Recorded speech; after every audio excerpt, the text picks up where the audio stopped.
This is Economy Watch, what you need to know about New Zealand's economic life today.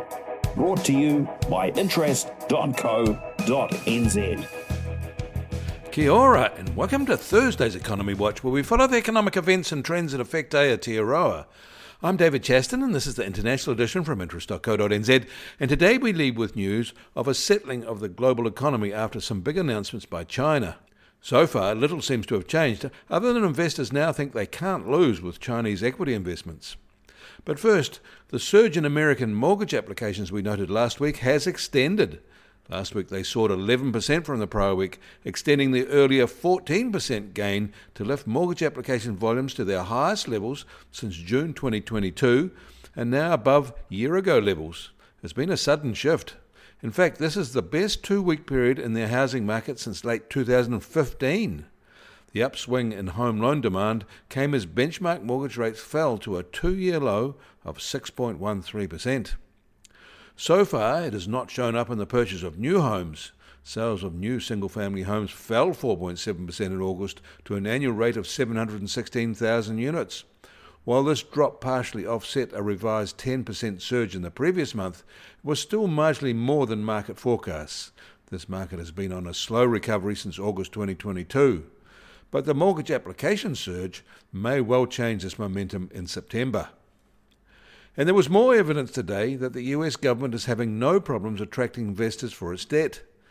The Treasury 5-year note was well supported again, with $100 billion more in bids than available, and the median interest rate came in at 3.46%, down from the 3.59% at the prior equivalent event a month ago. And Taiwanese retail sales were subdued in August, rising only 1.1% from the same month a year ago. But their industrial production was up more than 13% on the same basis. After China's big signals of substantial monetary stimulus and yesterday's follow-through of a 30 basis point cut to the MLF rate to 2%, its biggest cut ever, you might have thought that commodity prices would have risen in anticipation of a meaningful market reaction. But they haven't, not yet anyway. The copper price rose prior to the official announcement, but hasn't kicked on today. Iron ore has stayed subdued, and other key metals have had conspicuously little reaction. This may all mean markets have been quite unimpressed with the scale of the stimulus effort. No one is actually gearing up for a recovery.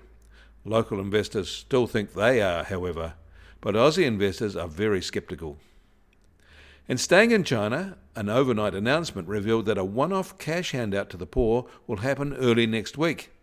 The amount of the gift wasn't revealed, however. Overnight, the Swedish central bank cut its key policy rate by 25 basis points to 3.25%, following a similar move in August and in line with market expectations.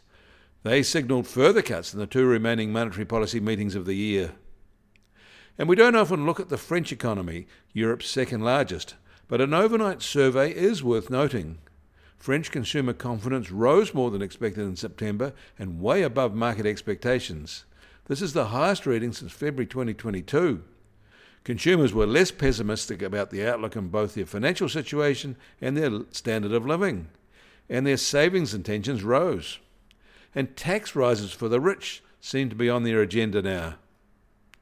In Russia, the rise of their industrial production is slowing and quite fast. War is giving no meaningful boost to their output. Even corporate profits are struggling, down 6.5% from a year ago. In Australia, August inflation, as monitored monthly, was expected to fall to 3.1% from 3.5% in July. But in fact, it fell far more sharply, down to 2.7% in August from a year ago. The RBA will be relieved that this is the first indication they wanted to see of it being within their 1 to 3% target range. But a lot of this was due to falls in the cost of petrol and electricity, and that came from a one-off impact on the start of their Commonwealth Energy Relief Bill Fund rebates, and the state government rebates in Queensland, Western Australia and Tasmania, which drove the largest annual fall in electricity prices on record, down almost 18%. These rebates will last through 2025.